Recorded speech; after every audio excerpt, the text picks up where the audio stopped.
Nou vriende, goeiemôre. Ons vertrou dat u 'n goeie nag se rus gehad het. Ons vertrou dat u vars verkook en niet opgestaan het.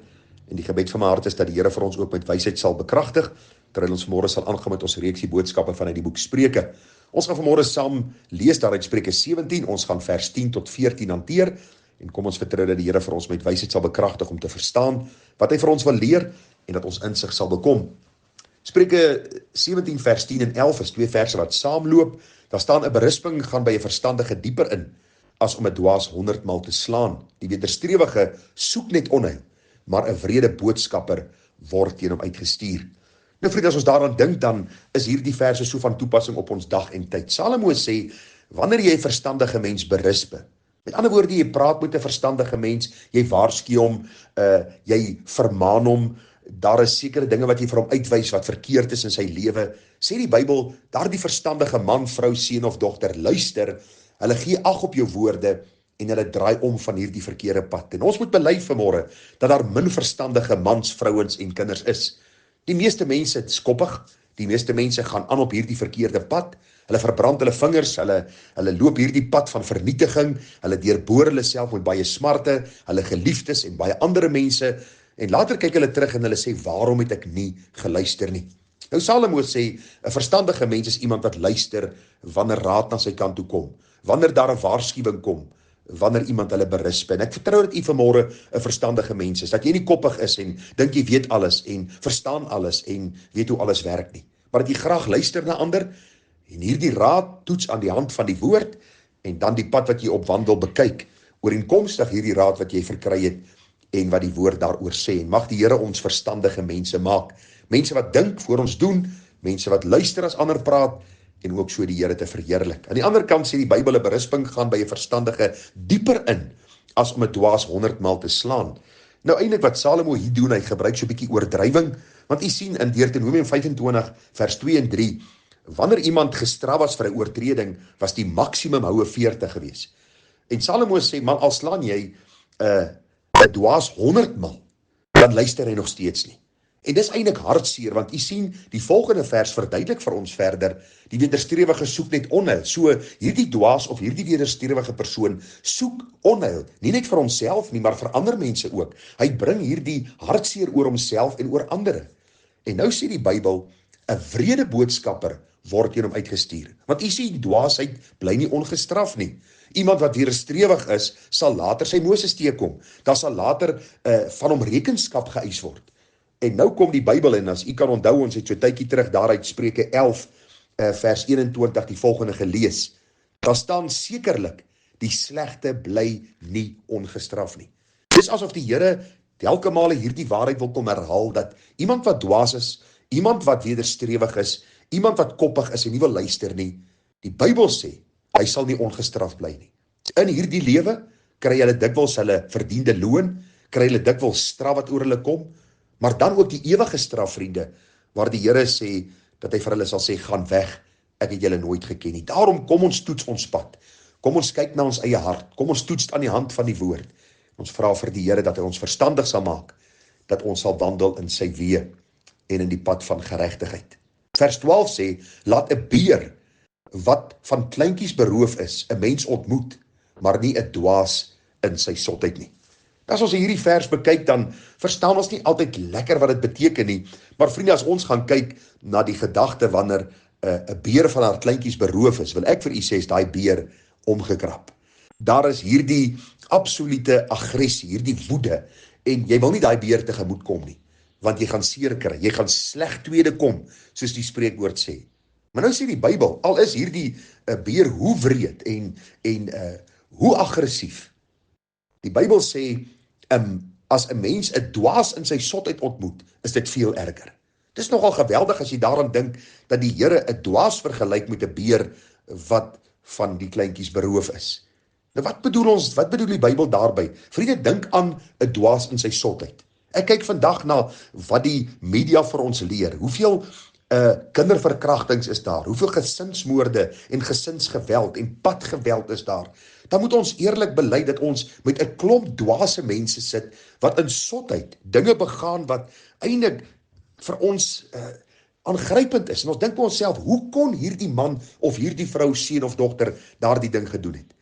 Ag vriende, dink aan 'n dwaas met 'n mes in sy hand, 'n dwaas met 'n geweer in sy hand. Dink aan 'n dwaas agter 'n stuurwiel van 'n kar. En ons sien en ons beleef in ons dag en tyd wat gebeur. Ongelukke, roekelose bestuur, al hierdie wreedheid, hierdie dinge van moord en verkrachtings en al hierdie dinge is aan die orde van die dag. Waarom? Want die Bybel sê vir ons dat 'n dwaas begaan sotheid en die sotheid is elke dag vir ons sigbaar. Daarom sê die Bybel is eintlik veiliger om hierdie beer tegemoet te kom wat van haar kleintjies beroof is, as om hierdie dwaas in sy sotheid basies raak te sien. En ag vriende, mag die Here ons bewaar van dwaas en dat ons nie dinge doen nie, want luister, elke aksie het 'n reaksie. Die Bybel sê vir ons, elke daad het 'n gevolg. Daarom moenie dat jy oor 'n jaar of 2 of 3 of 5 van nou af spyt is oor wat jy gister en eergister gedoen het in jou dwaasheid, toe jy miskien nie gedink het en die opsies nie goed opgeweeg het teen mekaar en die regte besluit geneem het nie. Daarom wees versigtig en dan ook, baie belangrik, moenie met dwaase mense omgaan nie. Ek sê dikwels vir 'n jong meisie, kyk mooi na die kerel met wie jy uitgaan. Kyk hoe tree hy op. Kyk hoe tree hy op in moeilike situasies. Ek sê dit vir die man na die meisie se kant toe. Kyk hoe tree sy op. Kyk wat doen sy. En dan gaan jy vroeg gewaarsku word teen hierdie dwaasheid en hierdie sotheid wat begaan word, sodat jy nie jouself moet dit vermeng en later wegsink in dieselfde boosheid nie.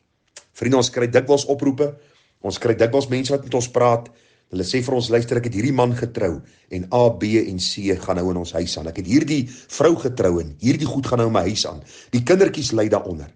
En ag vriende, daarom die waarskuwing, dat ons regtig die Here sal vertrou, dat ons wysheid sal gee, en ons 'n verstandige man, vrou, seun en dogter sal maak. Die volgende vers sê, hy wat kwaad vir goed vergelde, die kwaad sal uit sy huis nie wyk nie. Nou ons het so 'n tyd terug daaroor gepraat, toe ons by Psalm, ek dink dit was 35 uitgekom het, toe ons bietjie daaroor gepraat het, en sien ons baie duidelik, vriende, dat as jy kwaad vir goed vergelde, die Bybel sê, dat die Here jou vyand sal word. Die Here sal jou agtervolg, en die Here sal jou inhaal, en jy sal die tugtiging van die Here, en die straf van die Here oor jou lewe ervaar. Kom ons kyk maar na Dawid en Saul. Dawid doen goed aan Saul. Saul vergeld hierdie goed met kwaad. En wat gebeur? Saul sterf. Saul val soos 'n dwaas in sy eie swaard. Hy bring homself om die lewe en daar in sy bloed spartel en hy vra hierdie diensknegt om hom van kant te maak voor die vyand om in die hande kry. Dit is hartseer om te sien, maar Dawid vertrou die Here. Die Here het Dawid aangestel as koning, maar hy's getrou om die Here te vertrou vir die regte tyd, om hom dan aan te stel. Saul aan die ander kant, terwyl Dawid goed doen aan hom, vervolg hom en Dawid sê op 'n stadium vir hom, my Heer, ek is 'n enkele vlooi, waarom doen U soveel moeite om my dood te maak en my lewe van my te neem? En sien ons hoe die Here self ingryp. Dink maar aan Judas teenoor Jesus. Jesus doen goed aan Judas. Judas vergeld kwaad vir goed. Ons dink aan Demas. Demas ontvang hierdie wonderlike seën om saam met Paulus op sendingreise te gaan. En later sê Paulus dat Demas het die teenswoordige wêreld lief gekry. Mag u en ek die Here vra, dat as ander aan ons goed doen, dat ons die Here daarvoor sal dank, en goed met goed sal vergelde. Nie kwaad vir goed, en die Here se toorn opwek, en oor jou lewe oordeel bring nie. Die laaste vers van vanmôre is, die begin van 'n onenigheid, is soos water, wat jy laat deurbreek. Daarom laat die toos vaar, voordat dit losbreek. Nou een van die vertalings wat ek nageslaan het sê, om 'n rusie te begin, is om 'n damwal te breek. Staak liewer die getoos, voor die vloed jou tref.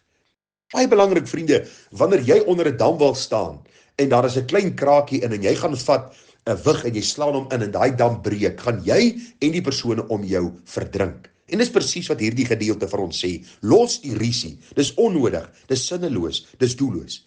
Hier praat die Bybel nie van, wanneer 'n mens oor reg en verkeerd moet praat nie. Hier gaan oor om te stry oor sinnelose en nuttelose ding. En jou sê wil sê, en die laaste sê wil sê, en jou gedagte wil deurgee. En later loop dit uit op 'n geweldige familierusie, of 'n gemeente skering, of een of ander groot ding wat gebeur, omdat jy nie kan leer om jouself in te hou nie. Daarom sê die Bybel, die begin van 'n onenigheid is soos water wat jy laat deurbreek. Dis soos daardie wig wat jy in daardie kraak in die dam wil slaan. Hoor dit sê die Bybel. Daarom laat die toos vaar voordat dit losbreek. Die ander vertaling sê, voor die vloed jou tref. Vriende, daar's geen wenner in 'n risie nie. Albei is verloorders. Daarom, kom ons vra die Here, dat hy vir ons die vrug van die Gees sal gee.